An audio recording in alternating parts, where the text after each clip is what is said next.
أعوذ بالله من الشيطان الرجيم. بسم الله الرحمن الرحيم. قال مؤلف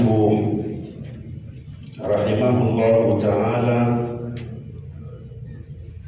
وانفعنا بعلومه آمين. فإن أحسن الحديث كتاب الله وخير الهدي هدي محمد صلى الله عليه وسلم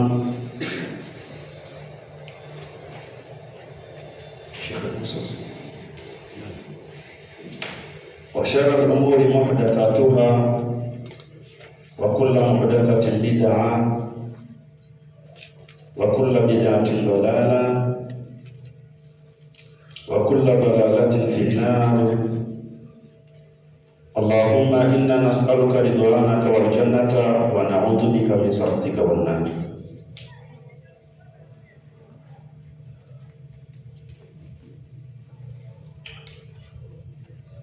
Bado tupo katika aya yetu ile moja,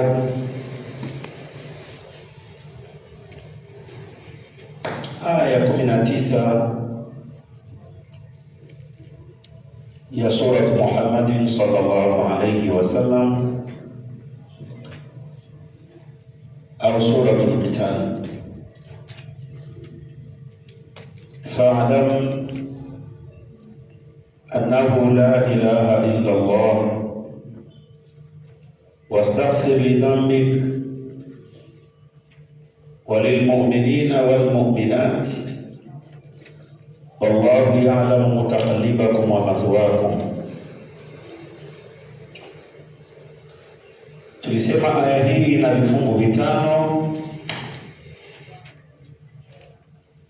na sisi mwaka huu tumechukua kifungu cha pili ambacho ni la ilaha illa Allah.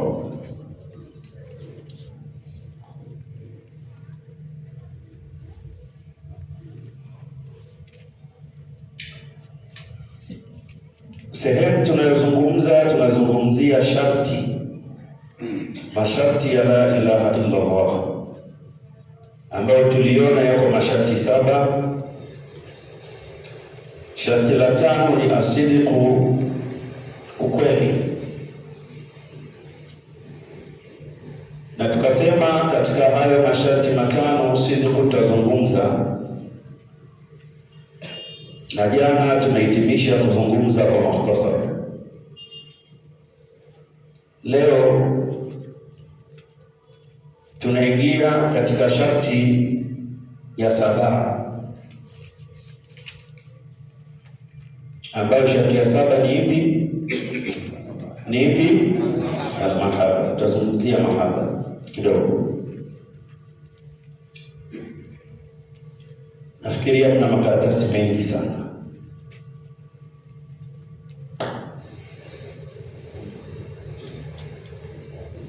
Jana tulitoa karatasi 3.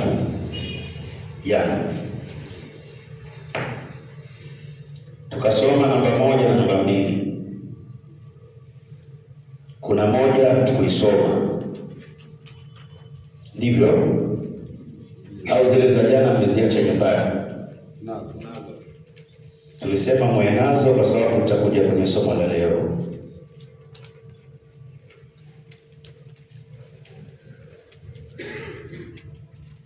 Mlikuwa namba 1, namba 2 na nyingine haina namba.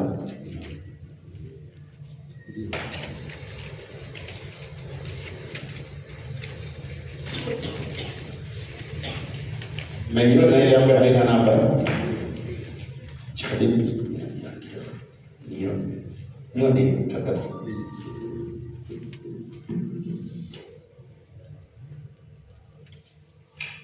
Hiyo ambayo haina namba.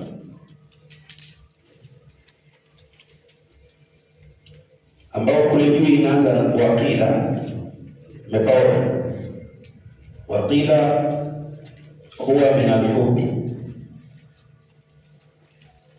Mepaona hapo au hamna hiyo? Naam.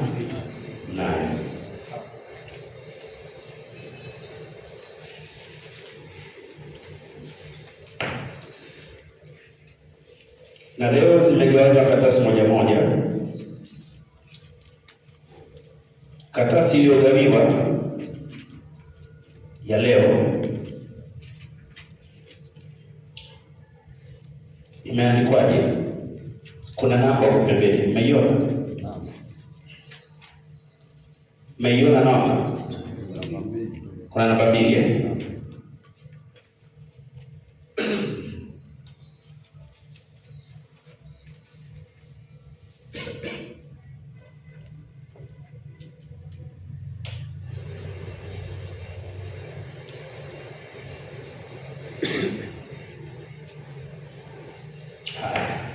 Hiyo namba 2. Sasa namba 1 yake igawiwe pia.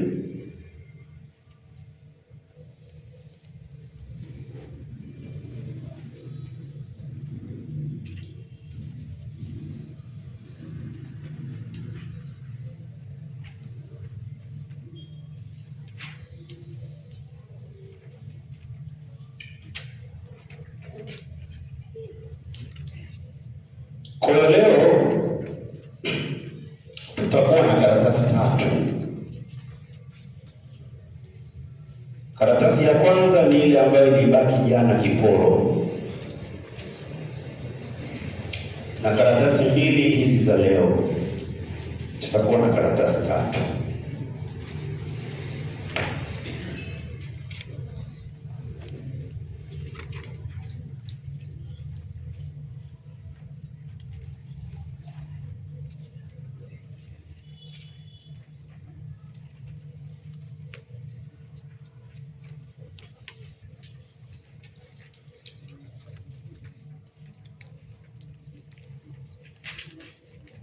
Leo tutakuwa na karatasi 3, 2 ambazo zinagawiwa leo na 1 tuliyoihamisha kutoka jana kuja leo. Sijui kama nitakuwa nimeeleweka. Nimeeleweka au?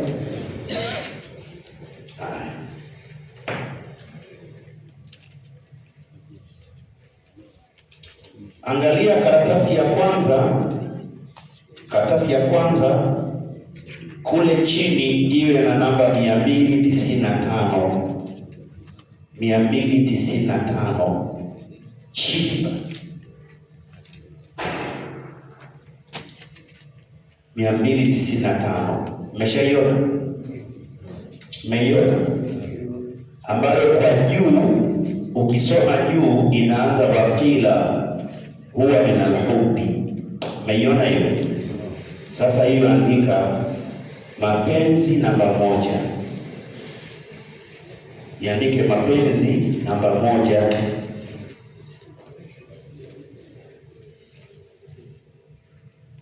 Mapenzi namba 1.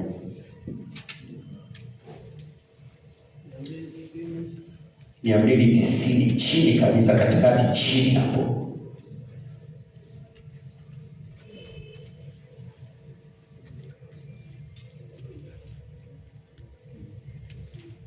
Iandike hiyo hapo.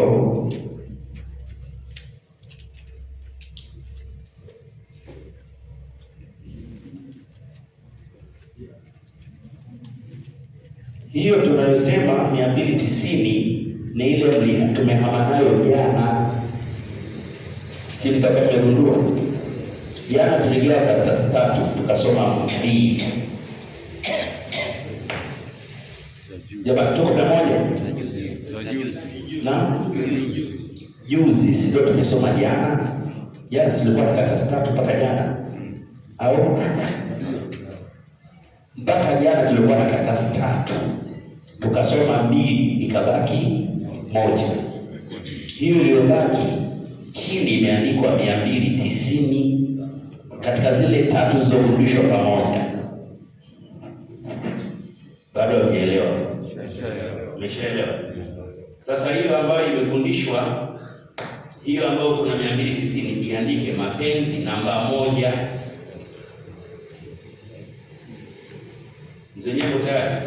Andika juu kabisa huko kwenye karatasi yako mapenzi namba 1. Tunazungumzia sharti za la ilaha illallah liko kwenye mapenzi. Imeeleweka?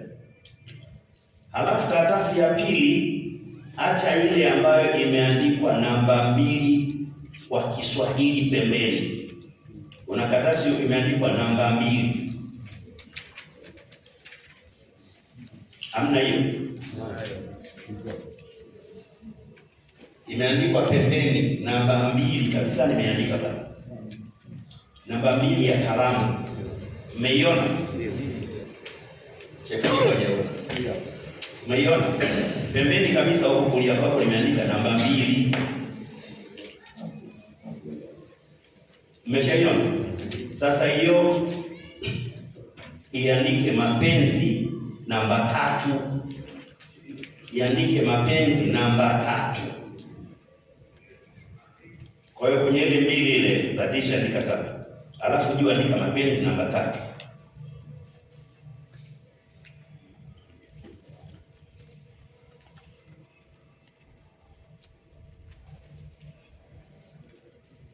Sawa au bado? Tayari. Ile ambayo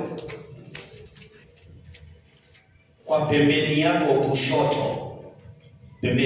kushoto juu imeandikwa namba 213. Umeiona? Namba 213. Hiyo iandike mapenzi namba 2. Mapenzi namba 2.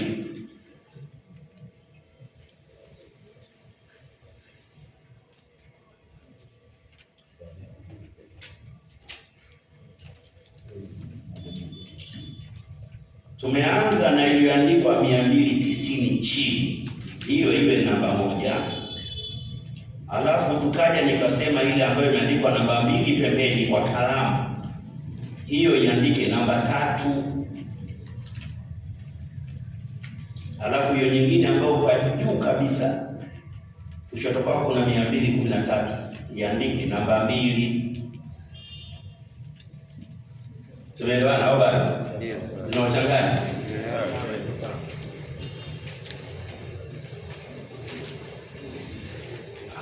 Tunaanza sasa darasa letu. Leo tutazungumza sharti ya 7 kidogo tu, tutagusa kidogo. Karatasi namba 1.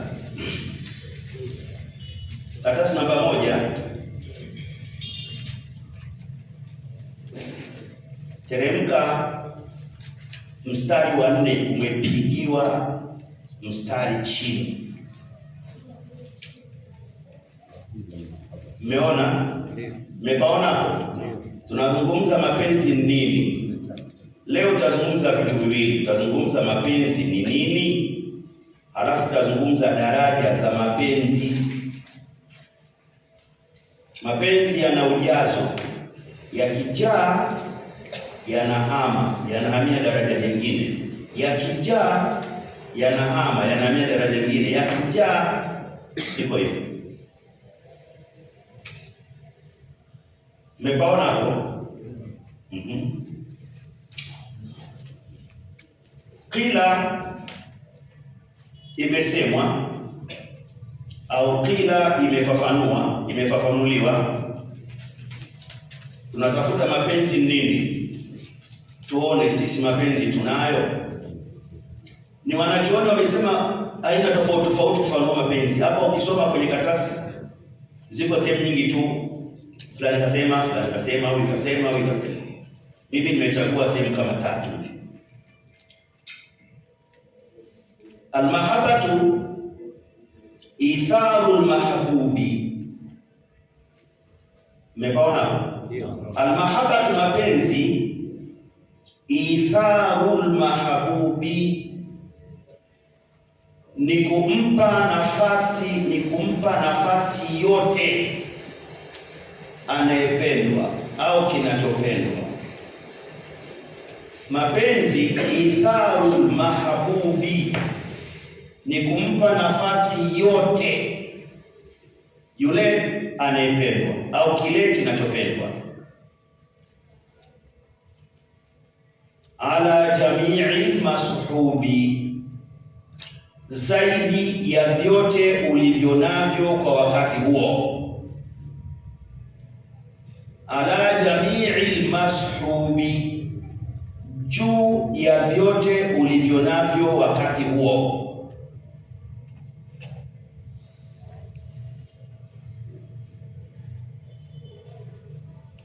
Tumeelewana au hujaelewana? Kwa mfano sisi tuko darasani, lakini wakati huo kuna mpira, si kuna mpira huko, sawa? Kwa hiyo huu ni wakati wa darasa, lakini ni wakati wa mpira. Sasa ukiulizwa kati ya darasa na mpira unapenda nini, ukisema napenda darasa wakati uko mpirani, sio kweli. Sasa mapenzi ni kukipa nafasi kile unachokipenda kuliko kitu kingine kwa wakati huo. Hayo ndio yanaitwa mapenzi.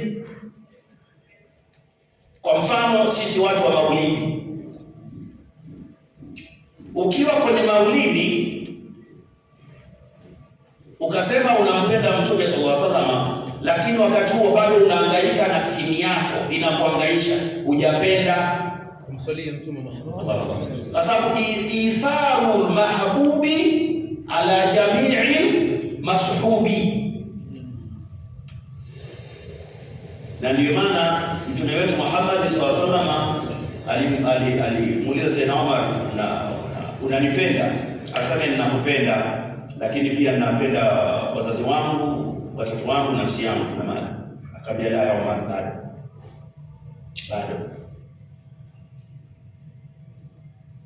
Ukipenda kitu lakini wakati bado unakishirikisha na kitu kingine kwa wakati huo, sio kweli, sio mapenzi.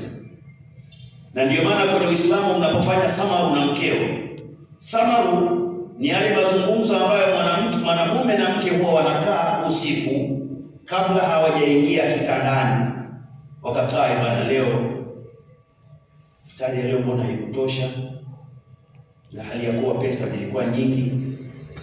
Yale wakati huo wakifanya hayo mazungumzo, hakuna kuangalia TV, hakuna kusikiliza simu, ni wao kama wao. Lakini unafanya samaru, simu iko on, inapigwa, naambia mke subiri kidogo, unasema bado hujampa nafasi mke wako, kama ni mke hajampa nafasi mwanamume. Hayo ndio mapenzi. Nimeeleweka? Wakila, na imesemwa tena, mtu mwingine anafafanua anavyoona yeye mapenzi nini. Ndiyo yule sahaba aliyetumwa na Mtume Muhammad sallallahu alaihi wasallam kwenda katika sehemu ya kijiji kule, aliporudi akawa amekonda na rangi yake imebadilika. Mtume sallallahu alaihi wasallam akamuuliza, mbona siku chache tu umekuja hapo umekonda na rangi imebadilika vipi? Akasema, sallallahu, kilichonikondesha mimi nilikuwa sokoni. Na ndio sahaba ambaye alikuwa kani kwake muda, anatoka anaenda anamwangalia tu Mtume, akishamaliza anajiondokea zake kumuona tu. Na ndio Abubakar as-Siddiq radhiallahu anhu amekufa kwa ugonjwa wa ini la Abubakar lilioza. Na alipoletwa mtaalamu wa Kirumi, mtaalamu kweli wa Kirumi ambaye anajua kuangalia viungo vina athari gani, akagundua athari ya ini ya Abubakar radhiallahu anhu. Kwa hiyo akamwambia Aisha, kama ni babako, baba yangu. Akamwambia, bwana anaweza akapona, lakini kuna kitu kinamsumbua, muulize ni kitu gani, ikishagundulika basi aweze kujicontrol. Kwa hiyo Aisha alimwambia baba yake kwamba maelezo ni kwamba una kitu kinakusumbua sana, kwa hiyo ushauri ni kwamba ili upate nafuu na upone, hebu ujicontrol kwenye hicho kitu. Akasema sitaweza na nitakufa. Kitu gani? Akasema mahabbati li rasulillah, mapenzi yangu kwa nani? Sallu ala nabii. Na hawa ni watu walikuwa naye, wamekuwa pamoja, wamesubiana na nini, amemwozesha mtoto, lakini kumkosa bado kunaleta shida. Ndio yule anasema siri wala silali kwa sababu ya kupenda huwa ni kweli. Mtu akifikia mapenzi anapenda, mtu anayempenda akimkosa huwa hawezi kula wala hawezi kulala. Kwa hiyo itharu mahbubi ala jami'i masruf. Naweza kuwa unakula shekhi lakini chakula ukisikii akishuki. Qila inasema mapenzi nini? Anasema muwafaqatul habibi ni kwenda sambamba na yule unayempenda. Muwafaqatul habibi ni kwenda sambamba na yule unayempenda. Fil mashhadi wal akiwa yupo na akiwa hayupo. Muwafaqatul habibi ni kulingana na unayempenda, mlingane. Fil mashhadi wal maghibi, shekabari unasemaje? Yaani mpenzi wako akiwa yupo na akiwa hayupo, yote ni sawa.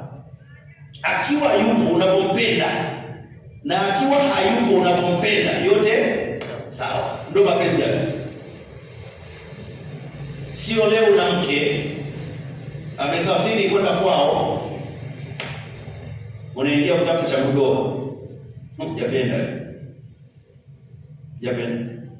Au mwanamume amesafiri, ni dereva ameondoka, jana ambia mwanaji subiri tu, huyu baada ataondoka hivi karibuni, tutaonana. Wewe hajampenda mume wako. Na ndiyo maana kwa mtume wetu Muhammad sallallahu alaihi wasallam tunaambiwa hurumatuhu mayitan ka hurumatihi hayya. Heshima ya mtume sallallahu alaihi wasallam akiwa amekufa ni sawa sawa vile kama yuko hai. Sasa wale watu wanatufanyia maulidi za mizengwe, sijui wanampendaje mtume hapo, kwamba inaweza ukasoma mlango anasifiwa mtume sallallahu alaihi wasallam, anaswaliwa, alafu ukasema hebu kwanza simamisha, unashekesha anza kuingia. Vipi? Hapo hapati nafasi mtu mwingine. Ndio maana Urwa bin Zubair radhiallahu anhu aliona, ili mnitekelezee hiyo haja yenu, nisubirini tu, nikishaingia kwa na mpenzi wangu fanyeni mnaofanya, sababu mawazo yote yako kwa nani? Kwa Allah. Kwa hiyo unapoipenda la ilaha illa Allah, unapoipenda basi sharti zake zote zitimize, ikiwa uko msikitini au nje msikitini. Kwa hiyo mapenzi muwafaqatul habibi fil mashhad wal maghribi, mapenzi yawe sawa sawa. Hicho unachopenda kipo au hakipo, huyo mtu yupo au hayupo. Usiwe kwamba mimi ni mpenzi wa Tanzania alafu una uraia pacha. Hakuna uraia pacha. Haupenzi kupenda hii nchi na nchi yako sawa sawa.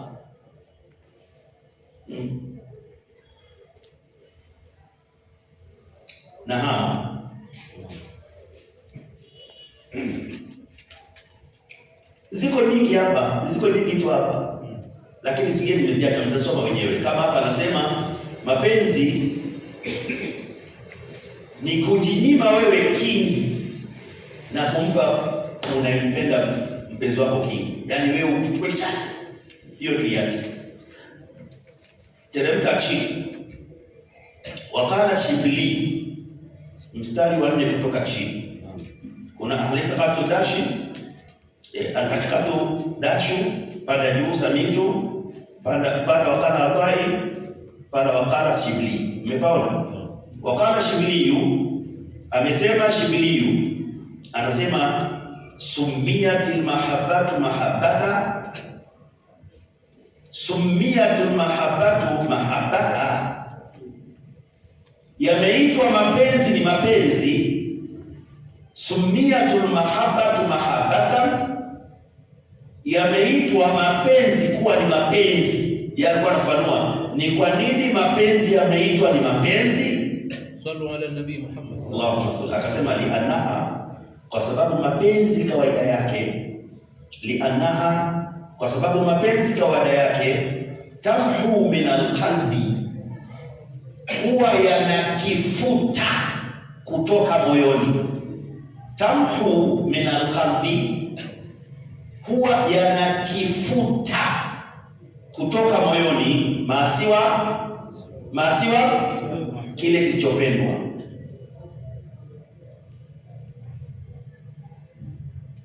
Summiyatil mahabbatu mahabbatan, Yameitwa mapenzi kuwa ni mapenzi kwa sababu mapenzi kwa sababu mapenzi tamru min alqalbi, huwa yanakifuta kutoka kwenye moyo masiwa na mahbubi, kile ambacho hakipendwi.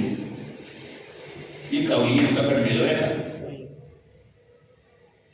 Haiwezekani mko kwenye hadhara ya Mtume Muhammad sallallahu alaihi wasallam eti mnatamani kunywa chai na maandazi, huku mnamsalia Mtume Allahumma salli Allah.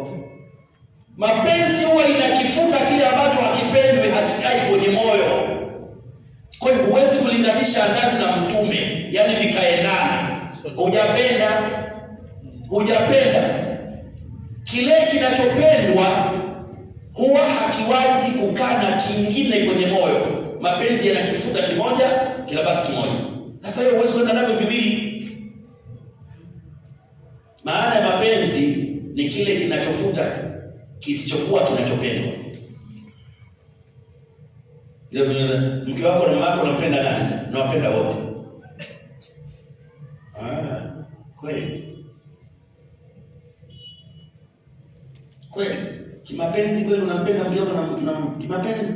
Ukishaulizwa unampenda nani hapo, ina maana kinachopendezwa kwako ni mama. Unajua bana, mke bana, mke nini wewe?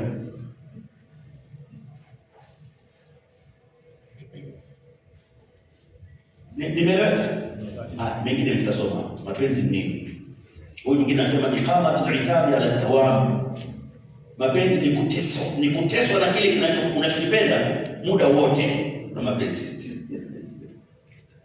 Tumeeleweka Unaja mtaja kitabu gani ameeleza? Kule ni 10 tu. Tende karatasi namba 2.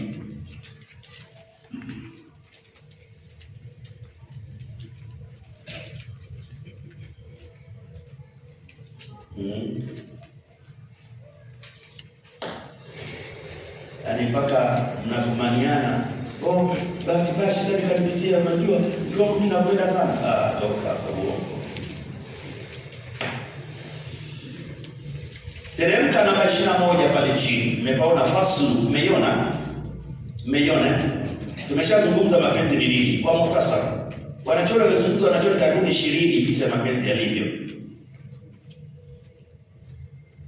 Faslu fi tartibi al-hubbi wa tafsirihi. Mmepaona? Katika fi tartibi al-hubbi, katika kueleza taratibu za penzi, wa tafsirihi, na kufafanua. Anaeleza taratibu za mapenzi. Penzi la ovyo linaitwaje? Alafu ukipata zuri kidogo linaitwaje? Zuri.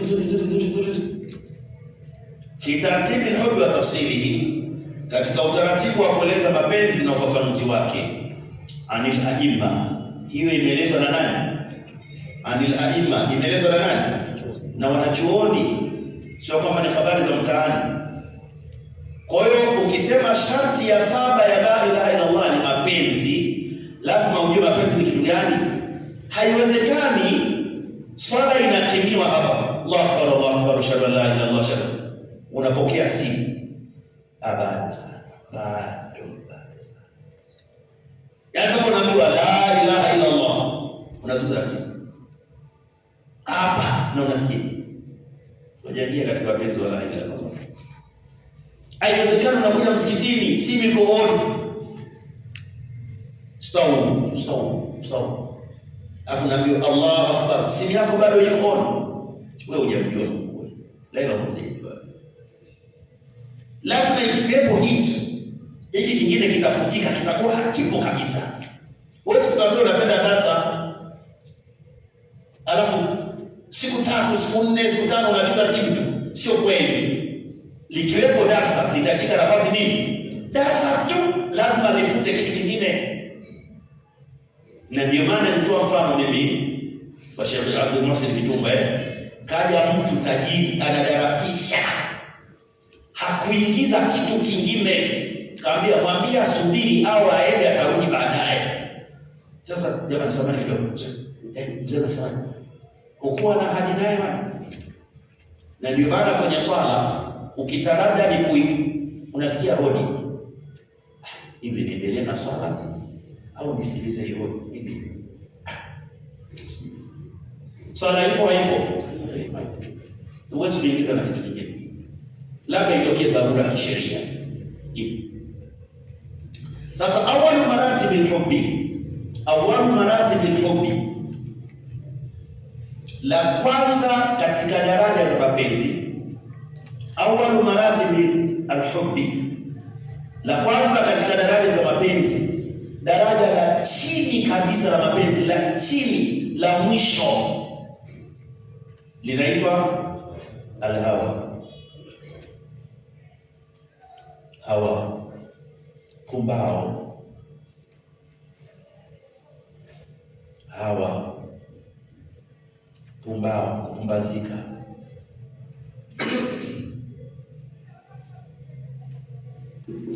Nimeeleweka? Na hii hawa mara nyingi huwa haikai moyoni, inakuwa kwenye matamanio tu, tamani hivyo. Thumma, kisha daraja inayofuata kutoka mwisho, linalofuata kutoka mwisho linaitwa al-alaqa. Ukisikia mtu mwingine anasema mimi bwana na fulani tuna alaka nzuri, anazungumzia mapenzi. Al-alaqa anasema wahia, na hiyo alaka, al-hubbu lazim lilqalbi, huwa ni penzi ambalo huwa linaingia moyoni, liko moyoni hilo na kwepo, laitwa al-alaqa, lakini ni la pili kutoka mwisho, sio zuri. Thumma, kisha nalofuata linaitwaje? Linaitwa al-kalafu. Linaitwa al-kalafu. Anasema wa huwa shiddatul hubb, ili lina nguvu kidogo, ni penzi lenye nguvu kidogo, linaitwa al-kalafu. Shiddatul hubb. Na mapenzi hayo yanapata kwenye wanyama, haya yanakuwepo. Thumma, inafuata nini? Alishku. Jamaa na ashiki huyu, unasikia ashku Muhammad sallallahu alaihi wasallam, hujasikia? Hiyo ni katika aina za mapenzi, ishku. Wa huwa, anasema na hiyo ismu lima fadala anil miqdari alladhi ismuhu, anasema huwa, na hili ismu ni jina la penzi, lima fadala, kwa kuzidia, anil miqdari alladhi, zaidi ya kiwango ambacho. Sasa nenda namba 3,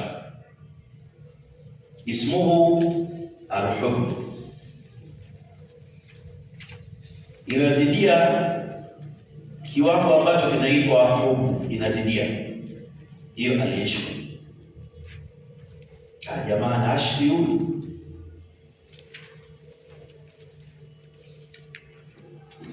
karatasi namba 3.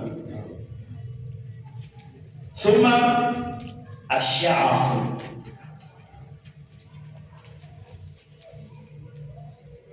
kisha linalofuata kuwa na nguvu kidogo linaitwa ash'afu. Wa huwa ihraqul hubbi alqalba, na hilo penzi lenyewe ihraqul hubbi huwa linauchoma hilo penzi alqalba, moyo, huwa linauchoma moyo. Kwa hiyo wale wakiimba unauchoma moyo wangu, ni kweli, hilo ni penzi linaitwa ash'afu, huwa linauchoma moyo. Ni daraja katika daraja nzuri hizo. Tena wa huwa ihraqul hubbi alqalba, ni penzi linauchoma moyo, maaladhati yajiduha, pamoja na nini? Pamoja na ladha.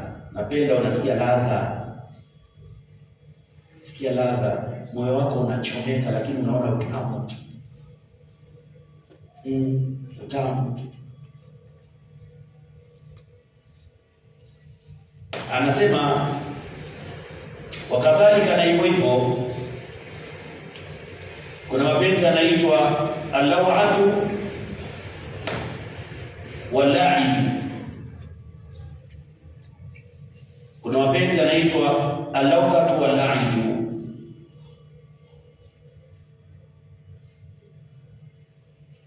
Fa inna tilka, hakika mapenzi hayo ya al-law'atu na al-la'iju, mapenzi hayo anasema hurqatul hawa, hayo huwa yanachoma matamanio, wa huwa al-hawa muhliq, hayo ni matamanio yaliyochomeka.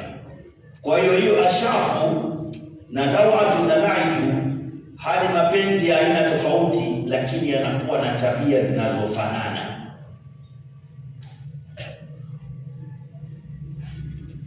Na ndio maana mara nyingi mtu akipenda anashika moyo. Utajua kwa kupenda mimi. Uashiki kitu, utajua kitu kwa kupenda, anashika moyo. Sababu mapenzi yote huwa yanakuwa moyo. Thumma, ukishatoka kwenye hiyo ashafu au lawatu au laiju, mapenzi yanayofuata yanaitwaje? Ashaghafu. Mapenzi haya yametajwa kwenye Qur'ani sura gani? Surati gani? Surati Yusuf. Qad shaghafaha hubba. Ile neno le shaghaf ni aina katika aina za mapenzi. Yule mama mke wa yule bwana alipomwona Nabiullah Yusuf alipata mapenzi yanaitwa shaghafu, na Qur'ani ikaja kuthibitisha kwamba qad shaghafaha hubban.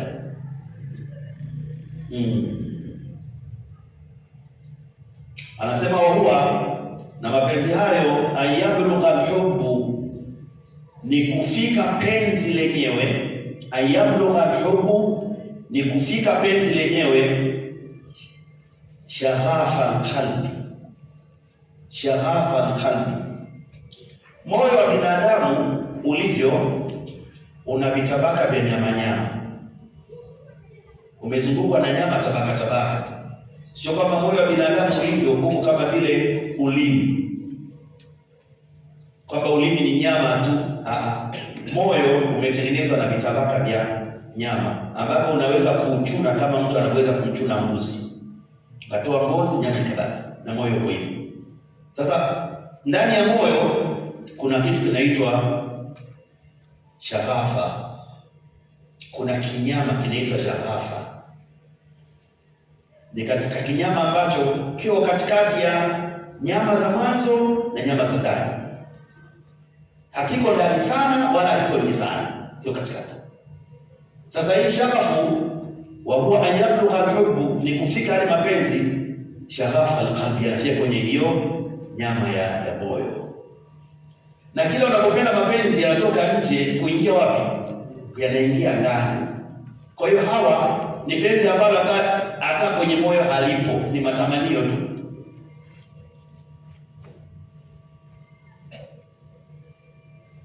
Nimeleweka? Anasema mwana wahia jildatu dunahu, hiyo ni ngozi, ipo katikati, haiko ndani kabisa wala haiko nje kabisa, hiyo katikati ya moyo, inaitwa shaghafa. Sasa kuna mtu anapenda mpaka mapenzi yanafika hapo, yanafika kati, yametoka huko mwanzo, yamekuja yalikuwa madogo, yamefika kati, lakini bado hayajajaa.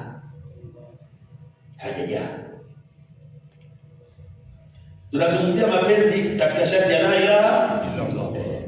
Sasa hata sisi sidhani kama tumeshafika kwenye shaka, sidhani. Inaweza kuwa tu kwenye shafu huku, kwenye lawa, lakini hapo bado. Kwa mfano, kesho ni Ijumaa, wewe nenda msikitini mapema, alafu kaa tu hivi, angalia hapo, hesabu watu waliopo, basi uangalie watakao kuwepo.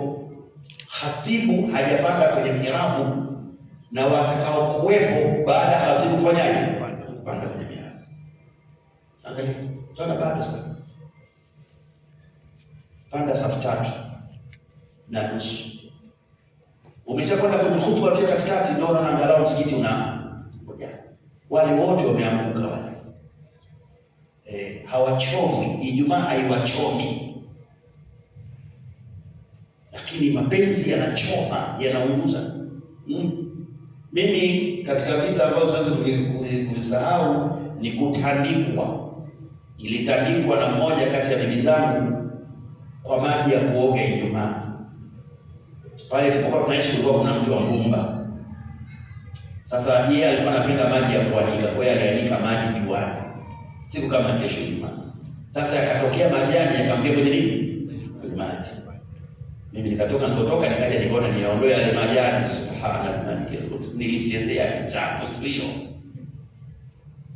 Maji yangu ya kuoga Juma unaweka mkono. Na mimi siweka mkono. Niko naondoka. Yaani watu wanavyoheshimu Ijumaa wanaitetemekea. Mpaka maji ya Ijumaa nikapata kipondo. Sisi kwetu katika matusi mabaya ni kuita mtu mshenzi. Mtusi baya sana. Mshenzi wewe. Lakini mshenzi ni mtu ambaye babake hajulikani, mamake hajulikani, wala kabila lake hajulikani. Mtusi baya sana. Mshenzi. Bora mtakwambia mjinga wewe, pumbavu wewe wewe. Lakini mshenzi. Sasa babake alishamwambia mshenzi, si kaleta tafsiri baba mama yako. Walikasirika sana, mshenzi wewe. Unajua ni mawe. Wapi? Hivyo mapenzi yao kwenye Ijumaa mpaka maji ya kuoga mtu anayependa. Nimeeleweka? Tunazungumzia daraja za mapenzi. Ukishapenda hapo inahama. Anasema hapo mbele, anasema waqad quri'ata jamia shaghafa huba, yani nimesoma hivyo shaghafa huba kwenye Qur'an sura 9. Ndio maana mliona hapo. Thumma, kisha penzi linalofuata kwa kuingia ndani ya moyo tena linaenda ndani, linaitwaje? Aljawa wa huwa hawa al-bathi. Hali mapenzi ambayo yanaelekea sasa kwenda ndani, yani ile sehemu ya pili. Si nitakuwa nimeeleweka? Hii sharafu ni ile ambayo imesoma katikati. Hiyo katikati ya sehemu kutoka hapo kuja nje na sehemu hapo kutoka hapo kwenda ndani. Sasa hii jawa ni sehemu ambayo inaanzia hapo katikati kuingia wapi? Kuingia ndani. Yamekuwa mapenzi makubwa sana. Anasema wa huwa hawa al-bathi. Haya ni mapenzi ya ndani, yanaingia sana ndani ya moyo. Thumma, kisha inayofuata mapenzi yanaitwaje? Taimu. Kaboro kuna kasida moja huwa wanaimba hapo, anasema mutayamu ni aina mapenzi. Mutayamu ni mwenye kupenda mapenzi ambayo yanaitwa taimu. Anasema wa huwa, mapenzi hayo ayasta'bidahu al-hubbu. Mapenzi yanamfanya mwenye kupenda kuwa ni mwenye kuabudu.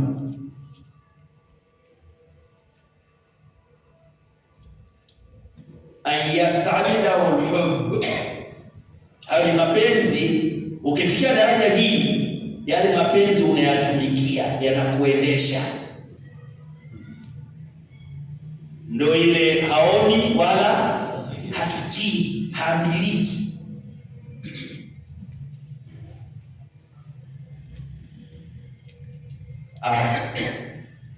Sasa hapo ndio ile la ilaha ndio inaanza kushika. Umeshaanza kuelewa au bado? Umeshaanza kuelewa bado? Ndio. Hamiliki. Dasa. Kama yule bwana anasema mimi kukosa dasa moja tu shekhe.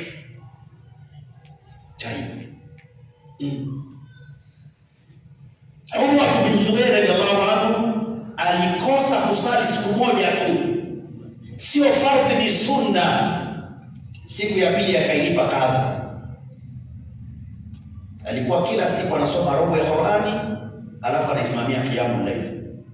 Siku ile kwa sababu ya maumivu hakufanya ile robo. Ilipofika siku ya pili akasoma nusu na akaifanyia qiyamul layl nusu.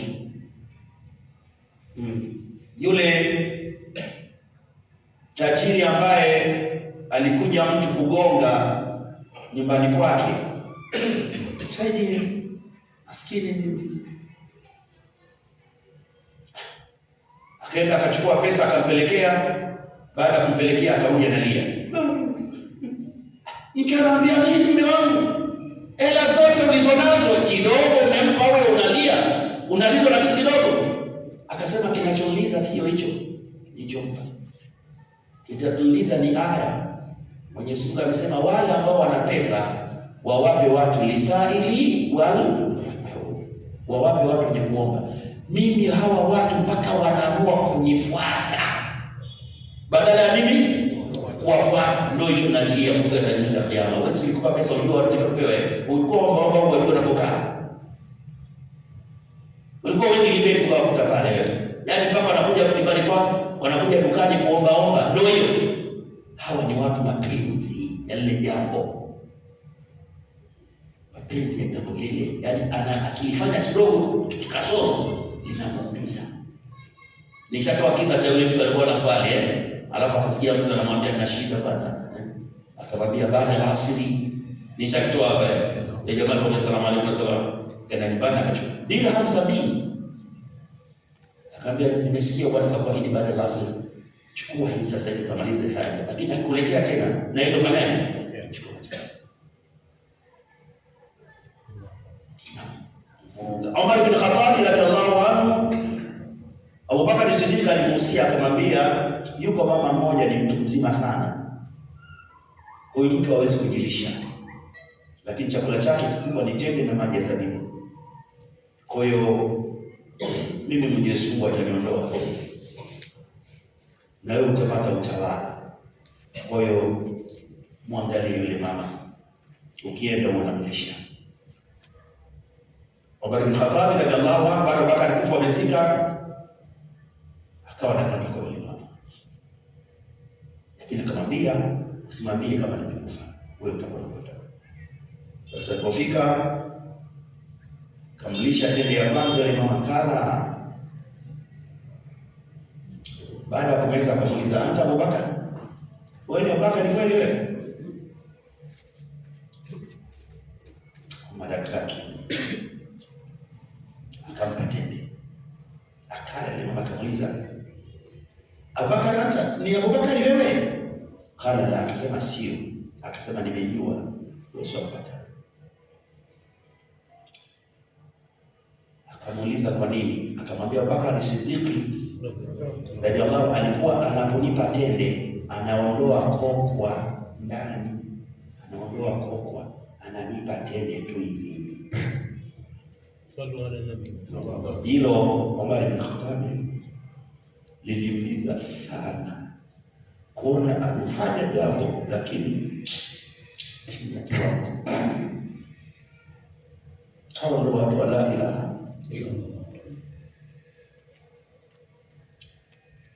Tende kapeleka lakini kakosea. Mama ni mtu mzima, unawekewa tende haina mbegu anakula. Sasa unamwekea na mbegu anapata shida. Mpaka anauliza, wewe ndio yule mtu mbona naona kama. Sio kwamba hakupeleka tende, alipeleka. Lakini kakosea utaratibu wa kumjia. Sisi tunakosea ibada, lakini huwezi kukaa peke yako. Ukakaa ukasema Mungu hapa kuna shida.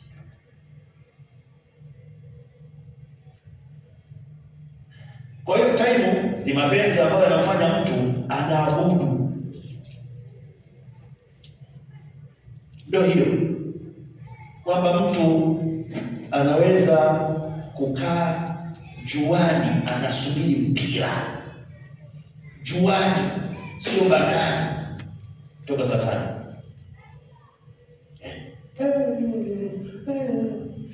Yaani amekuwa ni mtumwa wa penzi. Inaitwa time. Anasema wa minhu, na katika majina inaitwa sumia Taimullah, yani Abdullah.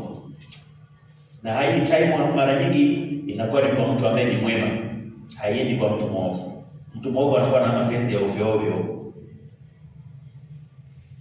Huwezi kuwa hawara, unamjengea nyumba, unaona nakupenda. Hiyo ni hawa. Ni hawa. Haiwezi kuwa time. Huwezi kumjengea hawara nyumba. Huwezi.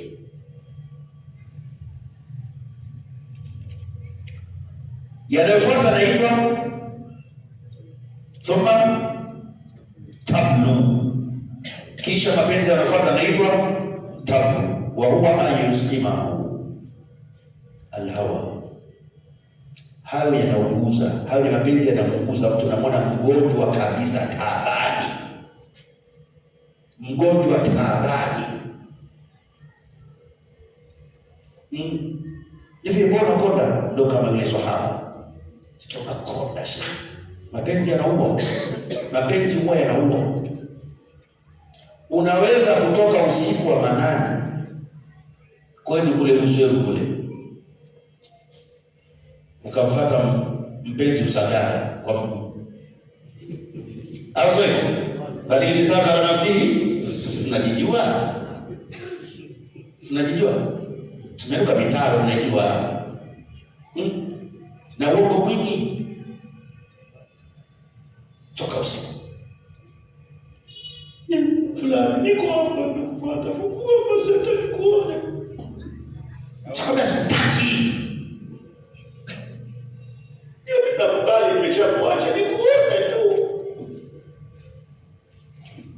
Hapo hapo hivyo. Chesha na wewe tunakujua.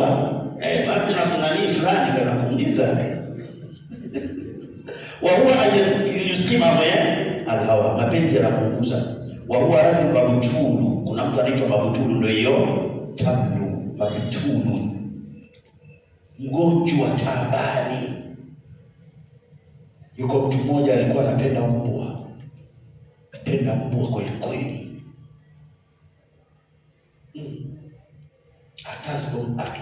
Asikia haweke mbwa, mbona asisikii sauti? Thumma, kisha penzi linafuata linaitwa nini? Atadlihu. Hilo nini? Wa huwa fahamu na akili. Ili linafanya mtu anakuwa nani?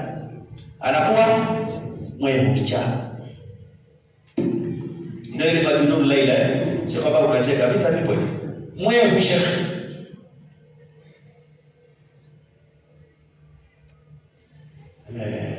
Mapenzi ya kichaa. Sasa sisi Laila Allah inatufanya kwa kichaa, inatuunguza. Ndio wale watu ambao wajekia utaratibu wa kufanya miradi, shehe asipozifanya hali wala halali mpaka afanye. Yaani hata kama atafika mpaka asubuhi lazima kisha anaugua kabisa, anaugua mwili miradi. Kwa hiyo la ilaha illa Allah ndio ile Mtume sasa anasema idhkurullah, simtajeni Mwenyezi Mungu mpaka mwitwe ni wanani? Ni wewe. Tano. Na mwezi wa Ramadhani mbora wa mtu ambaye anafunga vizuri ni yule aktharu dhikra Allah, ni yule ambaye ni mwingi wa kumtaja nani? Ndio mbora katika kufunga. Ndio maana kuna majirani haya tunawekewa sasa. Thumma, kisha nafuata linaitwa alhayumu. Alhayumu asema huwa na penzi hili ayadhaba ala wajihi lighalbati alhawa, ni kuondoka hata muonekano wa uso wake kwa jinsi anavyopenda. Ndio ile sahaba Mtume alipomuona tu akamwambia, wewe tumekutuma siku chache hizi, unaonekana umekonda na rangi imebadilika vipi? Akasema Allah, ni wewe tulikuwa sokoni. Lakini kuna penzi jingine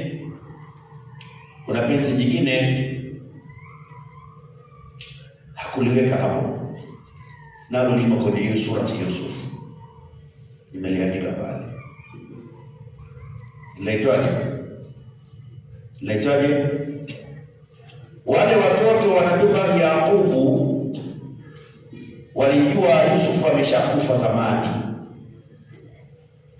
lakini baba yao aliendelea kumtaja, tadhkuru Yusufa, utaendelea utamtaja Yusufu mpaka utakufa wewe, utakufa kabisa. Hao ni mapenzi yenye kuua, sio kama yanaguza, yanaua kabisa. Yanaitwa, walimwambiaje baba yao? innaka lafi dalalika alqadim. Dalal, kuna mapenzi yanaitwa dalal, mtu anakufa kabisa. Sisi tumekataza mapenzi, tunaenda kujinyonga. Huo ni wemu, sio mapenzi jinga tu. Yako mapenzi yanaua shekhi. Nabii Yakubu alikuwa kipofu kwa sababu ya mtoto, mpaka akapofoka macho. Wanamwambia innaka lafi dalalika, sio maana yake kwenye upotevu. Mapenzi ya kizamani kabisa, yaani unapenda kizamani, unapenda ovyo. Maana watoto wakiwa ni waovu, hata baba yao wanamwambia maneno ya ovyo ovyo tu. Nimeeleweka? Haya. Sasa sisi tunatakiwa hii la ilaha illa Allah. Shekata mbona neno kicho? Tunatakiwa tuipende penzi gani? Na dalili yake itakuwa hata sema la shahada la ilaha illa Allah. Kelele. Shekhe, la ilaha illa Allah inatakiwa kupendwa watu mpaka watoke wewe. Watu wanatakiwa ugue. Hapa mtu anasikia inna Allaha wa malaikatahu yusalluna ya ayyuhalladhina sallu, atoka msikitini na nje pale anaenda kupiga porojo. Sallu alayhi wa sallim taslima. Bid'a na kuvuta na kanzu.